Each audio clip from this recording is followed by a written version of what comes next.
दोस्तों, विवेक सिंह जी ने नाणे पदाधिकारी यांनी सुद्धा दीपनाथसाठी समोर यायचे.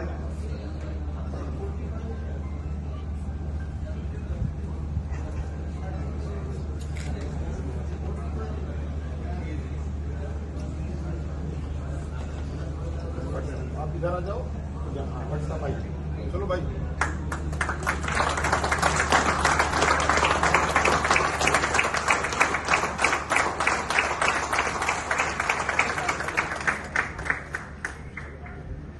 त्यांच्या अखंड प्रयत्नाने मेहनतीने जे नॅशनल फेडरेशन तयार झालेले आहे त्यांच्या माध्यमातून आज ऑल इंडियामध्ये 25 विकास अधिकारी कार्यरत आहेत. त्या भाऊ भाविकांच्या फिटनेस बद्दल त्यांच्या दीपपुष्पाला आपण पुष्पहार करणार.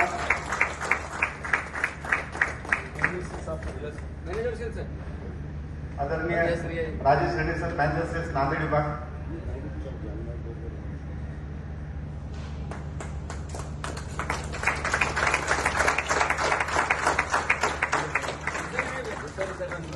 त्यानंतर छत्रपती संभाजीनगरचे पदाधिकारी नंदकुमार मुंडे सर, संजय भुसारे सर,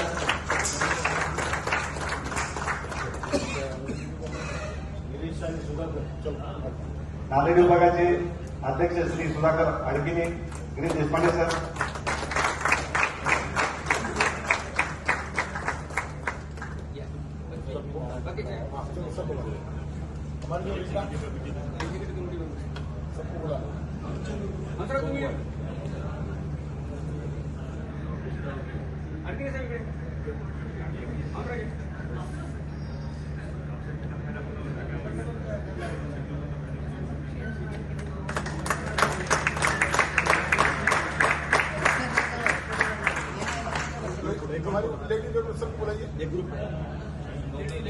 ये इसलिए कहीं न कहीं जब कोई सर्कुलर आता है तो हम सारे विकास अधिकारियों को एक साथ कवर नहीं कर पाते और उसके अंतर्गत क्लास 3 का जो अगर कोई सर्कुलर आ जाए, वेज रिवीजन हो गया, उनका काम खत्म. लेकिन वेज रिवीजन के बाद हमारी परेशानी सबसे ज्यादा शुरू है क्योंकि उसके जो निगेटिव इंपैक्ट पड़ेगी, क्योंकि कास्टिंग एकाएक बढ़ गई, उसका एक बड़ा हिस्सा इनकम टैक्स में जा रहा है, हमारी जेब में नहीं जा रहा. कल हम लोग कल सीएमसी थी तो स्टीम चेयरमैन के साथ हमने एक अपॉइंटमेंट लिया था, तो मार्केटिंग डिपार्टमेंट और चेयरमैन और एमडी सर के साथ हम लोगों ने बात किया तो हमने उनको ये बताया कि आपने हमारी सैलरी तो बढ़ाई, अगर ये हमारे जेब में जाता तो हम थोड़ा सोचते. ये हमारे जेब में नहीं जा रहा, हमारा स्लैब आपने बढ़ा दिया, महंगाई बढ़ गई. सैलरी आपने इसलिए नहीं बढ़ाया कि कोई आपको रात को सपना आया था. किसी भी कंसर्न में सैलरी बढ़ती है तो एक सिद्धांत उसका होता है. सैलरी इसलिए बढ़ती है कि ये पहले से नोटिफाइड किया गया है कि 5 साल के बाद जो है आपका जो डीए है वो 100% डीए जो है वो बेसिक में मर्ज हो जाएगा. एक सिद्धांत है, वेज रिवीजन का एक सिद्धांत. इसमें कहीं कोई बहुत ज्यादा दिमाग लगाने की जरूरत नहीं है. हर 5 साल के बाद जो आपका डीए होगा वो आपके बेसिक में मर्ज हो जाएगा और एक नई बेसिक बनेगी और मैनेजमेंट उस बेसिक पर कुछ हाइक देगा जो उसको सूट करेगा. तो 100% डीए मर्ज जो है वो इसलिए होता है कि वो वेज रिवीजन का सिद्धांत होता है. अब डीए क्यों बढ़ता है? डीए इसलिए बढ़ता है, डीए एलआईसी नहीं बढ़ाती है, डीए प्राइस इंडेक्स के साथ लिंक है. अगर प्राइस इंडेक्स बढ़ेगा तो अपने आप ऑटोमेटिक डीए बढ़ेगा. जो महंगाई का सूचकांक है वो उसके साथ लिंक है. आप सोचिए पहले एलआईसी में क्या होता था, पहले सेंट्रल गवर्नमेंट में क्या होता था, अक्टूबर और नवंबर में डीए डिक्रीज हो जाता था क्योंकि प्राइसेस जो है नवंबर माह में, अक्टूबर माह में देश की जो व्यवस्था रहती थी उसमें प्राइस इंडेक्स नीचे आ जाता था. तो नीचे चूंकि हम उनको कन्विंस नहीं कर पाते, हमारे पास जो है वो विशेषज्ञ नहीं है, हमारे पास जो है वो केवल नॉट ओनली डेवलपमेंट ऑफिसर, वो पूरे सिस्टम का जो है कहीं तो एक नैरेटिव बना दिया गया है पूरे देश में कि विकास अधिकारी काम नहीं करता। और हम इस नैरेटिव से अलग नहीं अपने को मानते, हम ये मानते हैं कि भारतीय जीवन बीमा निगम में जो परसेंटेज काम करने वालों का है उसमें विकास अधिकारी का रेशियो जो है सभी क्लास से ज्यादा है। हम कंपेयर अगर करेंगे तो क्लास 1, क्लास 3, ऐसा नहीं है कि क्लास 1 और क्लास 3 जो है वो 100% लोग काम करते हैं। वहां पर भी 15, 20, 25% ऐसे लोग हैं जो अपने ड्यूटी का निर्वहन नहीं करते हैं। हमारे यहाँ भी 10-15% विकास अधिकारी हैं, लेकिन 85% मेजॉरिटी जो है डेवलपमेंट अफसर आज भी काम करता है। अब एक नया हम लोगों के साथ जोड़ दिया जाता है कि 2010 के बाद विकास अधिकारी ज्यादा मेहनत नहीं करते। ये सही नहीं है सर। आप मार्केटिंग के आदमी, मैं आपको बड़ा डीप एनालिसिस बता रहा हूं। 2010 के पहले या 2004 के पहले जो हमारे विकास अधिकारी काम करते थे, उससे आज हमारे जो प्रेजेंट विकास अधिकारी हैं वो दूना काम करते हैं। लेकिन 2004 के पहले मार्केट में कोई चैलेंज नहीं था और हमको कम मेहनत पर जो है हमारा आउटपुट ज्यादा होता, क्योंकि 2004 के पहले 2000 के पहले तो अगर किसी को एजेंट बनना होता था तो वो तो सीधे LIC में आता था, कहीं से भी आता था, किसी रूप में आता था, तो आता था तो हमारे पास। आज सिचुएशन चेंज हो चुकी है। आज पहले बीमे का मतलब LIC था। एक यूनिट ट्रस्ट ऑफ इंडिया जो है 40,000 का एक बीमा करती थी, वो भी उसका रिस्क पार्ट जो है LIC से कवर होता। आज जो है मार्केट में जो है 22 कंपनियां काम कर रही। तो आज कहीं कहीं स्थिति जो है बदली हुई। तो आज की डेट में हमारा विकास अधिकारी मल्टीपुल चैलेंज है। कहां KYC था, कहां अंडरराइटिंग में कोई चीज नहीं था। तो आज की परिस्थिति और पहले की परिस्थिति में अंतर है।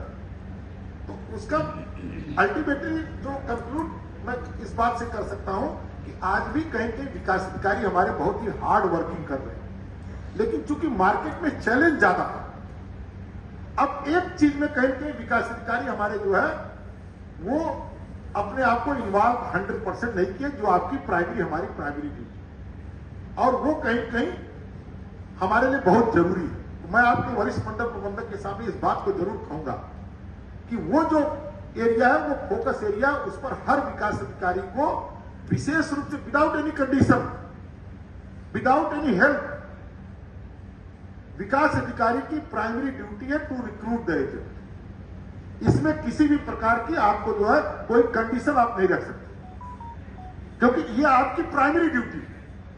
आपको भारतीय जीवन बीमा निगम ने जो आपको विकास अधिकारी बनाया, तो उसमें एक बड़ा मोटो रखा है कि आपको किस लिए रखा, to recruit the agent, motivate the agent, procure the business by the agent. यही मूल मोटो है। अब आपके पास मोटिवेट एजेंट करने के लिए एजेंट रहना चाहिए। आपके पास एजेंट नहीं।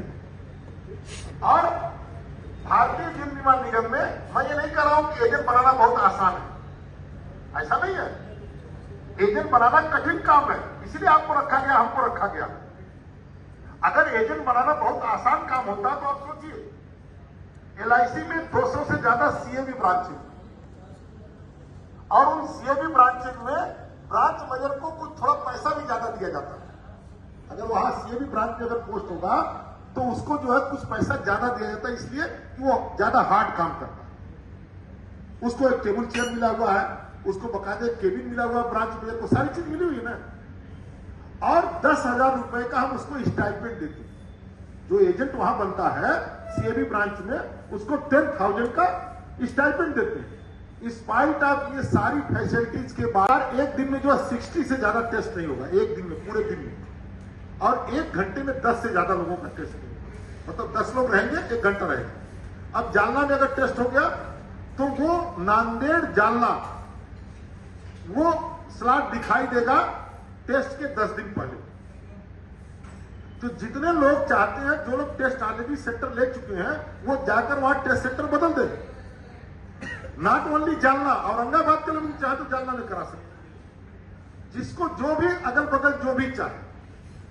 और एक बार अगर आपका टेस्ट सेंटर हो जाएगा, और एक बार आपने अगर टेबलेट टेस्ट करा लिया, आपके डिवीजन में हुआ, एक भी टेबलेट टेस्ट हुआ नहीं हुआ, पहला कोशिश करिए सर, मैं सीनियर डीएम साहब से कहूंगा कि आप अपने डीपीसी प्रिंसिपल को बुलाइए, कहिए मुझे जो है विद इन 15 डेज किसी एक ब्रांच में टेस्ट सेंटर चाहिए, टैबलेट टेस्ट सेंटर चाहिए। और हम लोगों ने एनएसआईटी के साथ, इसलिए मैं एडवाइजरी बोर्ड का मेंबर भी रहा था, तो अभी हम लोगों ने ट्रिपल आई के साथ और लाइफ काउंसिल के साथ बात किया और हमने एनएसआईटी को बोल दिया कि अगर टैबलेट टेस्ट की आपने डेट नहीं दिया तो निश्चित जानिए कि हम आपके टेस्ट सेंटर को खत्म करने का काम करेंगे। तो ये इसलिए कहीं न कहीं जब कोई सर्कुलर आता है तो हम सारे विकास अधिकारियों को एक साथ कवर नहीं कर पाते और उसके अंतर्गत क्लास 3 का जो अगर कोई सर्कुलर आ गया, वेज रिवीजन हो गया, उनका काम खत्म। लेकिन वेज रिवीजन के बाद हमारी परेशानी सबसे ज्यादा शुरू है, क्योंकि उसके जो निगेटिव इंपैक्ट पड़ेगी, क्योंकि कास्टिंग एकाएक बढ़ गई, उसका एक बड़ा हिस्सा इनकम टैक्स में जा रहा है, हमारी जेब में नहीं जा रहा। कल सीएमसी थी तो स्टीम चेयरमैन के साथ हमने एक अपॉइंटमेंट लिया था, तो मार्केटिंग डिपार्टमेंट और चेयरमैन और एमडी सर के साथ हम लोगों ने बात किया, तो हमने उनको ये बताया कि आपने हमारी सैलरी तो बढ़ाई, अगर ये हमारे जेब में जाता तो हम थोड़ा सोचते, ये हमारे जेब में नहीं जा रहा, हमारा स्लैब आपने बढ़ा दिया, महंगाई बढ़ गई, सैलरी आपने इसलिए नहीं बढ़ाया कि कोई आपको रात को सपना आया था। किसी भी कंसर्न में सैलरी बढ़ती है तो एक सिद्धांत उसका होता है, सैलरी इसलिए बढ़ती है कि ये पहले से नोटिफाइड किया गया है कि 5 साल के बाद जो है आपका जो डीए है वो 100% डीए जो है वो बेसिक में मर्ज हो जाएगा। एक सिद्धांत है, वेज रिवीजन का एक सिद्धांत, इसमें कहीं कोई बहुत ज्यादा दिमाग लगाने की जरूरत नहीं है। हर 5 साल के बाद जो आपका डीए होगा वो आपके बेसिक में मर्ज हो जाएगा और एक नई बेसिक बनेगी और मैनेजमेंट उस बेसिक पर कुछ हाइक देगा जो उसको सूट करेगा। तो 100% डीए मर्ज जो है वो इसलिए होता है कि वो वेज रिवीजन का सिद्धांत होता है। अब डीए क्यों बढ़ता है? डीए इसलिए बढ़ता है, डीए एलआईसी नहीं बढ़ाती है, डीए प्राइस इंडेक्स के साथ लिंक है। अगर प्राइस इंडेक्स बढ़ेगा तो अपने आप ऑटोमेटिक डीए बढ़ेगा।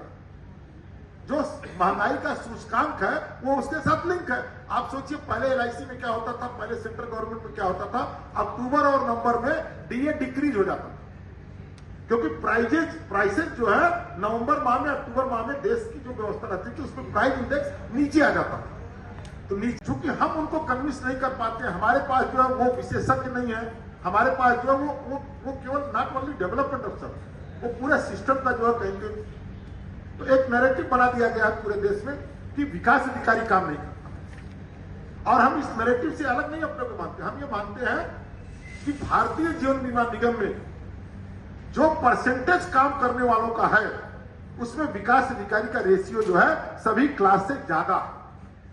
हम कंपेयर अगर करेंगे तो क्लास 1, क्लास 3, ऐसा नहीं है कि क्लास 1 और क्लास 3 जो है वो 100% लोग काम करते हैं। वहां पर भी 15, 20, 25% ऐसे लोग हैं जो अपने ड्यूटी का निर्वहन नहीं करते हैं। हमारे यहाँ भी 10-15% विकास अधिकारी हैं, लेकिन 85% मेजॉरिटी जो है डेवलपमेंट अफसर आज भी काम करता है। अब एक नया हम लोगों के साथ जोड़ दिया जाता है कि 2010 के बाद विकास अधिकारी ज्यादा मेहनत नहीं करते। ये सही नहीं है सर। आप मार्केटिंग के आदमी, मैं आपको बड़ा डीप एनालिसिस बता रहा हूं।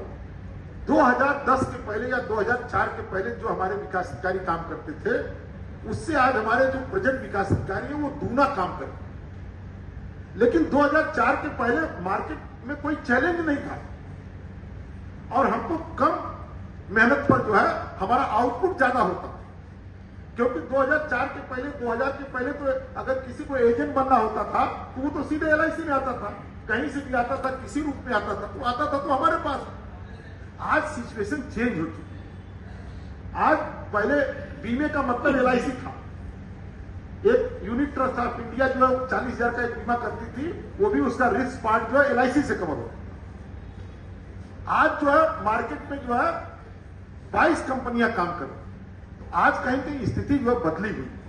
तो आज की डेट में हमारा विकास अधिकारी मल्टीपुल चैलेंज कहां केवाईसी था, कहां अंडरराइटिंग में कोई चीज। और मेरे 10 साल पुराने साथी गिरीश जी,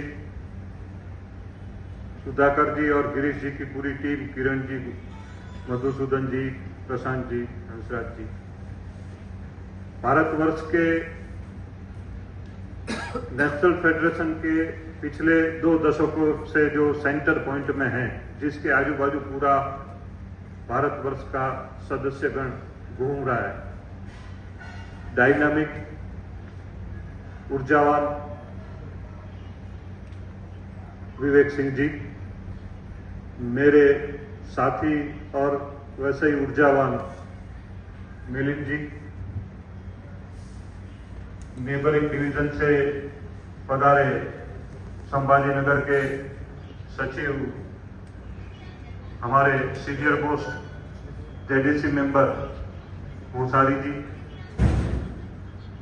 वहां के अध्यक्ष नंद कुमार जी, अमरावती से पधारे राजेंद्र जी और सुरजीत, और नांदेड़ डिवीजन के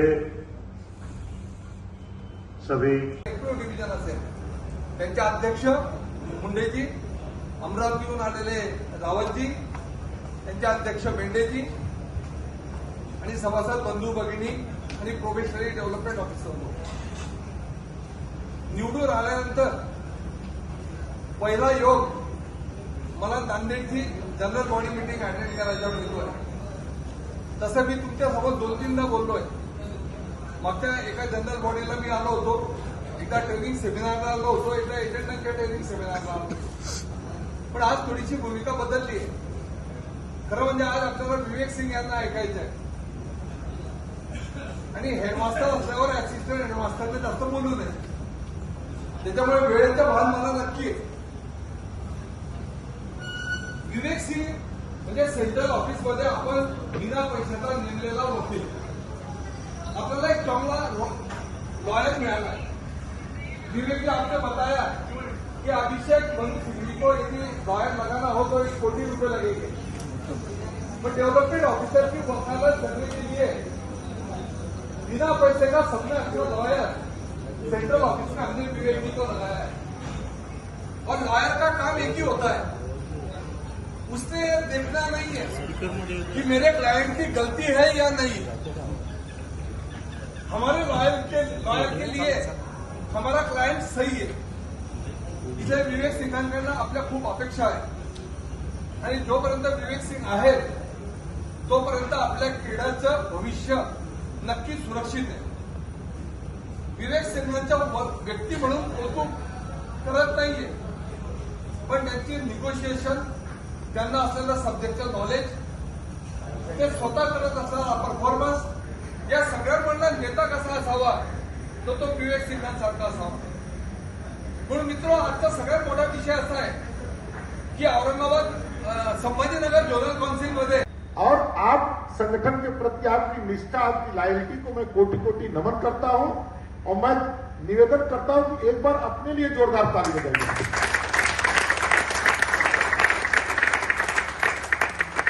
फ्रेंड्स, परिदृश्य बदल रहा है. हमारे बीच में 2010 के बाद के मोर देन 50% डेवलपमेंट ऑफिसर है और हमारे पास जो है 2000 के पहले के 20% विकास अधिकारी और 2000 से 2010 के बीच में 30% विकास अधिकारी. तो हमारे पास वो भी है जो हमारा गोल्डन पीरियड था, वो भी विकास अधिकारी हमारे बीच में बैठा हुआ है. हमारे पास वो भी विकास अधिकारी है जो इस समय जो है विकास अधिकारी कहीं कहीं कारपोरेशन के लिए चैलेंजेज है. अब हर विकास अधिकारी अपने एक्सपेक्टेशन के अनुसार कारपोरेशन में अपने डिमांड को रखता है, रखना भी चाहिए, क्योंकि एक मेंबर के रूप में कोई भी आपकी डिमांड हम उसको जो है जस्टिफाइड इसलिए मानते हैं, मेंबर के रूप में जस्टिफाइड है. भाई भगवान के मंदिर में कहां पर लिखा हुआ है कि नहीं आप यही चीज मांग सकते हैं, ये चीज नहीं मांग सकते. लेकिन ये भी नहीं लिखा हुआ कि भगवान हर चीज आपको देगा. लेकिन ये भी उसके साथ कंडीशन है कि भक्त की जो है भगवान के प्रति श्रद्धा कम नहीं होती. भाई केदारनाथ में मर गए लोग, 20,000 लोग मरे ना, तो लगा कि अब केदारनाथ कोई नहीं जाएगा, तो हर साल अब बैरियर लगाना पड़ता है. उत्तराखंड सरकार क्या करती, बैरियर लगा देती, नहीं अब नहीं जाना देंगे, अब किसी को जाने ही नहीं देंगे. अब जब उतने लोग आ जाएंगे तब हम उतने लोगों को छोड़ेंगे। हेलीकॉप्टर हो गया, तमाम तरह की सेवाएं होगी। मारला तो स्टोरी ये है कि भगवान के प्रति, गॉड के प्रति किसी की श्रद्धा कम नहीं हुई। तो नेशनल फेडरेशन एक भगवान के रूप में काम कर रहा हो, आपका कोई भी वेल विशर नहीं है, विकास अधिकारी का कोई भी शुभचिंतक नहीं है इस कारपोरेशन में, और परिवार में भी आपका शुभचिंतक नहीं है, केवल आपकी पत्नी या आपके हस्बैंड को छोड़कर। 24/7 अगर कोई आपके बारे में सोचता है, मैं भी नहीं सोचता हूं। मैं जब सेक्रेटरी जनरल नहीं रहूंगा तो वेस्टर्न जोन के zonal president Shri PS Rana ji, zonal secretary Shri Milind Misar ji, हमारे राष्ट्रीय कार्यकारिणी के वरिष्ठ सदस्य और आपके बगल के डिवीजन के डिविजनल सेक्रेटरी श्री संजय भूसारी जी, औरंगाबाद डिवीजन के प्रेसिडेंट, अमरावती डिवीजन के प्रेसिडेंट और सेक्रेटरी, सभी आपके डिविजनल ऑफिस बेयरर्स नवनिर्वाचित, और सभी हमारे नांदेड़ डिवीजन के सभी विकास अधिकारी साथ। आज मेरे को स्वयं मेरा नॉलेज जो कहता था, या हमारे देश पांडे जी कहते थे कि हम सबसे छोटे डिवीजन, तो हम इनकी बात का विश्वास मान लेते थे, क्योंकि हम तो हमारे एडीसी मेंबर हैं। तो हमने आज एक मैसेज दिया अपने सारे एडीसी मेंबर्स को कि हम नांदेड़ डिवीजन की मीटिंग में आज हम यहाँ पर आप लोगों के साथ इंटरेक्शन कर रहे हैं, और नांदेड़ डिवीजन में मेंबरशिप बहुत ही अच्छे प्रेजेंस, 100% अटेंडेंस आपकी है। इस स्पाइट आपकी नांदेड़ डिवीजन जो है हिंदुस्तान का जो है 112 डिवीजन में सबसे छोटा डिवीजन। तो हमारे भुवनेश्वर डिवीजन के बिजनेस सेक्रेटरी ने कहा कि सर ये सही नहीं है, हम भी आठ हैं। तो हिंदुस्तान में 2 डिवीजन ऐसा है जिनके पास ब्रांचेज 8, एक वो है भुवनेश्वर डिवीजन और नांदेड़। बट जो आप लोगों की यहां पर प्रेजेंस है और जो आप लोगों का संगठन के प्रति डेडिकेशन है, और जो आपने ओपन फोरम में जो सवाल उठाया, वो कहीं न कहीं इस बात को इंडिकेट करता है कि आप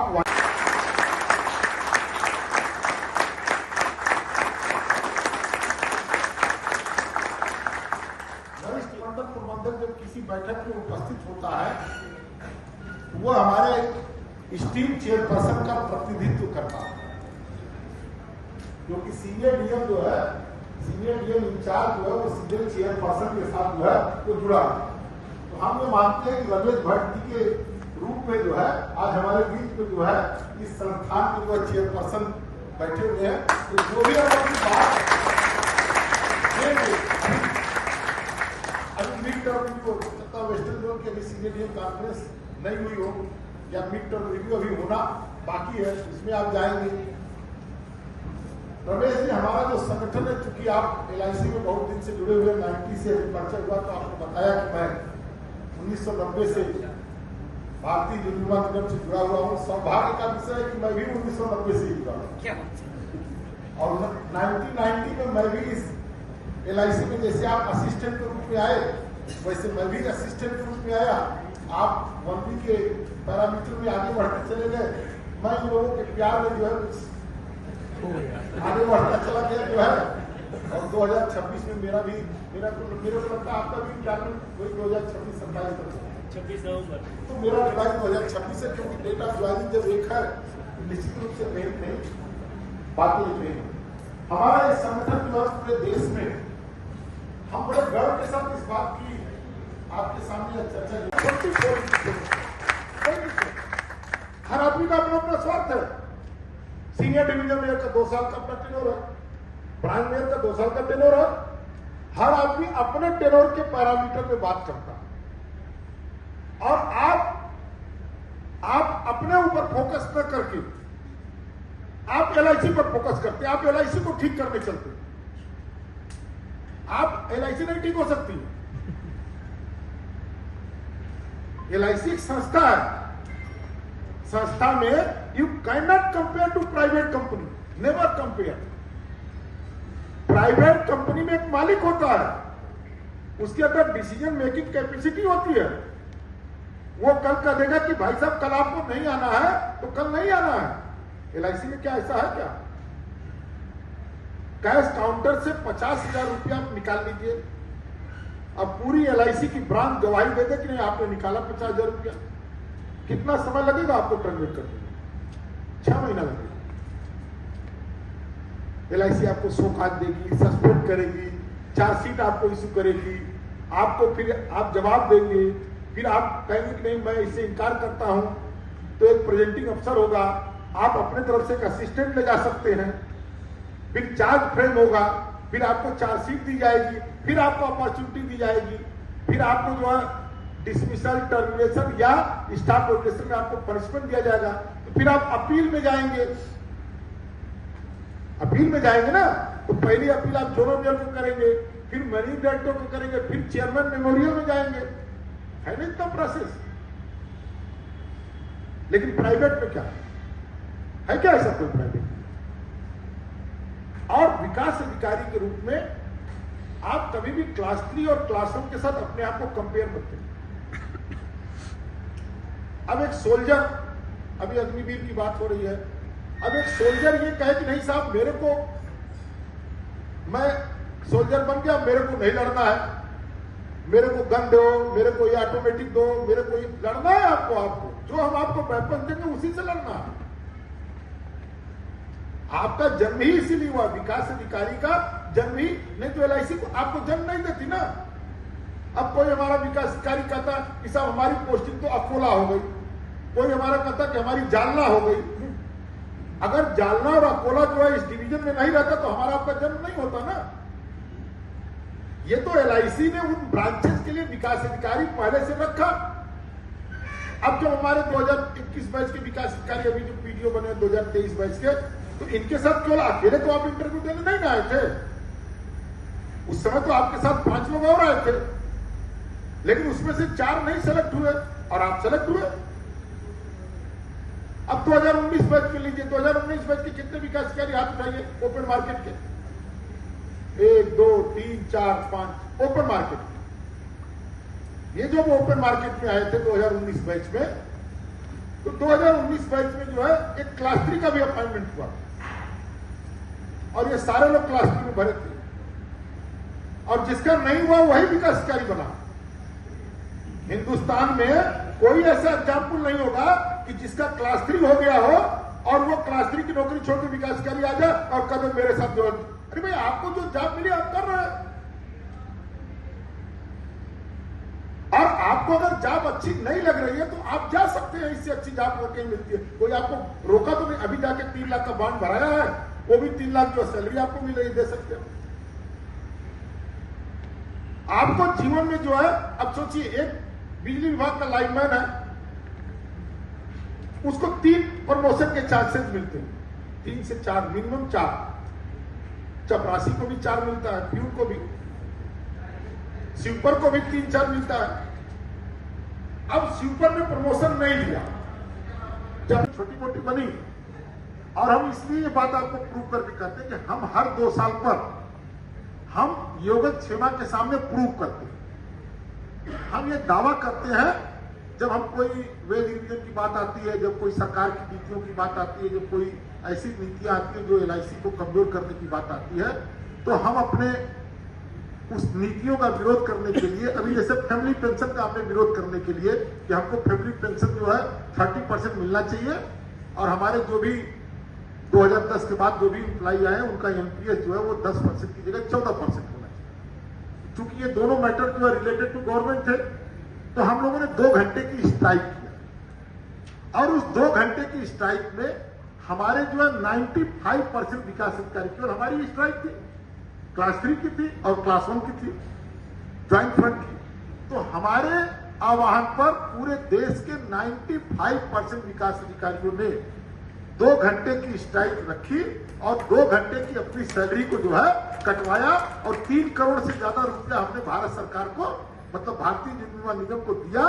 और अपने आप को प्रूव किया कि नेशनल फेडरेशन जो है वो 95% विकास अधिकारियों को रिप्रेजेंट करती है। क्योंकि जब भारत सरकार से पूछा गया G20 का उसमें सम्मेलन चल रहा था, जैसे ही हम लोगों की स्ट्राइक की नोटिस गई तो भारत सरकार ने पूछा कि भाई ये नोटिस देने वाले कौन लोग हैं। तो एलआईसी ने एक लेटर लिखा DFS डिपार्टमेंट को, उस लेटर की कॉपी कभी मौका पड़ेगा तो आप लोगों को सर्कुलेट कर दिया जाएगा। तो एलआईसी ने लिखा कि DFS ने पूछा कि ये यूनियन कौन सी है, तो एलआईसी ने लिखा कि ये जो 3 यूनियन है वो मोर देन 85% एम्प्लॉइज को जो है रिप्रेजेंट करती है। अब उसमें हमारा बहुमत चूंकि 95% था, क्लास 1 का 65 था और क्लास 3 का जो 52% था, तो मोर देन 85% हम लोग जो है ज्वाइंट फ्रंट के माध्यम से विकास अधिकारी क्लास की जो है या क्लास 1 की जो पोजीशन है या क्लास 3 की जो पोजीशन है वो अलग अलग है। दूसरा एक आता है इंटरनल इश्यू जो हमारे LIC के लगते हैं कि जहाँ हमारे सर्कुलर का इम्प्लीमेंटेशन डिविजनल ऑफिस से कोई आदेश, कोई इम्प्लीमेंटेशन सर्कुलर का नहीं होता, जो हमारा इंटरनल प्रॉब्लम है। और तीसरा प्रॉब्लम जो सबसे बड़ा आज की तारीख में है, जो सेक्रेटरी जनरल से लेके नीचे तक के रिक्वेस्ट, आदेश सब किया जाता है, वो है हमारा प्रभाव। हमारा प्रभाव क्या है कि सालों से रहे डेवलपमेंट ऑफिसर, ये नए डेवलपमेंट ऑफिसर, वो इतने कंफर्ट जोन में चले गए हैं कि एजेंसी रिक्रूटमेंट नहीं हो रहा है। और जो सबसे बड़ा प्रॉब्लम हमारे वर्ग को कर रहा है वो यही कर रहा है, जो सेंट्रल ऑफिस से भी नीचे तक मैसेज दिया जाता है, सेंट्रल लीडरशिप से भी नीचे तक दिया जाता है, वो यही है कि हमारा एजेंसी रिक्रूटमेंट सबसे कम है। महासचिव ने भी अभी बोला कि बिजनेस हो कि न हो, प्लान बिके कि न बिके, आपका काम आपके रिक्रूटमेंट के टाइम पे आपको दिया गया। अधिकारी मित्र येणाऱ्या 2 वर्षामध्ये सेवानिवृत्त होत आहेत। ह्यापैकी अनेकांनी शाखा आणि विभागीय स्तरावर संघटनेची विविध भूमिकांमध्ये सेवा केली आहे। कॉम्रेड शेरसिंग झिलदार, कॉम्रेड अनंत करडखेडकर, कॉम्रेड दिलीप दराडे यांनी विभागीय अध्यक्षपद भूषवलेले आहे। कॉम्रेड धनंजय पत्की यांनी विभागीय सचिव म्हणून समर्थपणे विभागाची धुरा सांभाळली। या सर्वांनी झेडीसी आणि एनएसी मध्ये आपल्या विभागाचे नाव रोशन केले। कॉम्रेड सुभाष पाटोदकर यांनी विभागीय उपाध्यक्ष, कॉम्रेड विकास तात्रे यांनी विभागीय जॉईंट सेक्रेटरी म्हणून काम केले, तर कॉम्रेड दिलीप नागरगोजे यांनी विभागीय स्तरावर ट्रेझरर म्हणून विभागाचा कोष अतिशय कुशलतेने सांभाळला। कॉम्रेड सतीश देवळे, कॉम्रेड श्रीनिवास गठडी यांनी शाखाध्यक्ष म्हणून आणि कॉम्रेड नारायण पोद्दार यांनी शाखा सचिव म्हणून आपल्या सेवा दिल्या। शाखा व विभागीय स्तरावर विविध पदांवर काम केलेल्या सर्व सन्माननीय कॉम्रेड्सचे आम्ही ऋणी आहोत। संघटनेतर्फे त्यांना मानवंदना, त्यांच्या पुढील वाटचालीसाठी संघटनेतर्फे हार्दिक शुभेच्छा। आम्ही आज या आमसभेत त्यांचा यथोचित सन्मान व सत्कार करणार आहोत। सेवानिवृत्तांच्या ज्येष्ठतेप्रमाणे त्यांची क्रमवारी।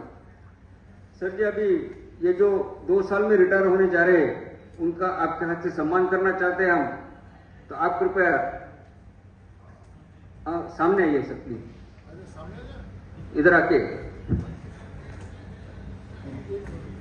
आपण नांदेड विभागातर्फे त्यांचा विशेष यथोचित सन्मान करत आहोत। बली महाराज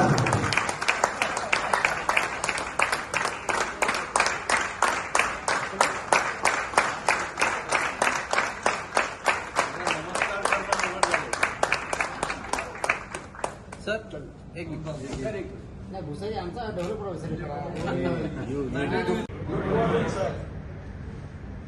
मंच पर उपस्थित all India general secretary NFI FWI Vivek Singh ji, PS Rana ji, zonal president NFI FWI, Milind Misar ji, zonal secretary NFI FWI, Nandkumar Munde ji, president Sambhajinagar NFI FWI, and Sanjay Busare ji, secretary Sambhajinagar NFI FWI, हमारे डिवीजन के सेक्रेटरी देश पांडे जी और president of NFI FWI Nanded मंडल लड़कीने ji, other executive members and other dignitaries of the dais and my dearest development officers, once again good morning to all of you. Friends, जो मैं बोलना था मेरा काम बहुत कम कर दिया आपका विवेक सिंह जी ने। जो मैं बोलना चाहते थे, he has covered most of the points. That is the need of our friends. I'm really happy to be here today with you all. Sir, ये हमारा टीम बहुत बढ़िया टीम है sir, and we have a very cordial relationship with the entire team of Nanded. And आप मैं भी वो recruitment के बारे में बात करना चाहता था, साहब अच्छी तरह से आपको पूरा बोल दिया अभी friends. But one thing, of course, still we have around 33 development officers who have not recruited any agent during the current financial year, which works out to only 30%, which is the least in the zone. So that यार एक दिन में जो 60 से ज्यादा test नहीं होगा, एक दिन में, पूरे दिन में, और एक घंटे में 10 से ज्यादा लोगों का टेस्ट नहीं होगा। मतलब 10 लोग रहेंगे, 1 घंटा रहेगा। अब जालना में अगर टेस्ट हो गया तो वो नांदेड़ जालना वो स्लॉट दिखाई देगा टेस्ट के 10 दिन पहले। तो जितने लोग चाहते हैं, जो लोग टेस्ट ऑलरेडी सेंटर ले चुके हैं, वो जाकर वहां टेस्ट सेंटर बदल दे। नॉट ओनली जालना, औरंगाबाद के लोग चाहे तो जालना में करा सकते, जिसको जो भी अगल बगल जो भी चाहे। और एक बार अगर आपका टेस्ट सेंटर हो जाएगा और एक बार आपने अगर टेबलेट टेस्ट करा लिया, आपके डिवीजन में हुआ, एक भी टेबलेट टेस्ट हुआ नहीं हुआ, पहला कोशिश करिए सर, मैं सीनियर डीएम साहब से कहूंगा कि आप अपने डीपीसी प्रिंसिपल को बुलाइए, कहिए मुझे जो है विद इन 15 डेज किसी एक ब्रांच में टेस्ट सेंटर चाहिए, टेबलेट टेस्ट सेंटर चाहिए। और हम लोगों ने एनएसआईटी के साथ, इसलिए कि मैं एडवाइजरी बोर्ड का मेंबर भी रहा था, तो अभी हम लोगों ने ट्रिपल आई के साथ और लाइफ काउंसिल के साथ बात किया और हमने एनएसआईटी को बोल दिया कि अगर टैबलेट टेस्ट की आपने डेट नहीं दिया तो निश्चित जानिए कि हम आपके टेस्ट सेंटर को खत्म करने का काम करेंगे। श्री रमेश भट्ट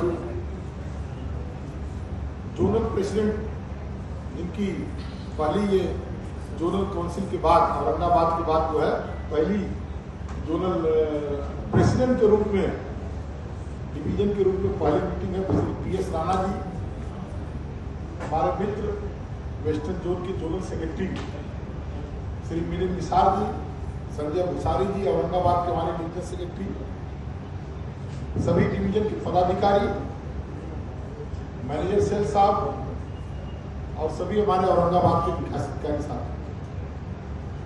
सबसे पहले तो on behalf of the national federation, on behalf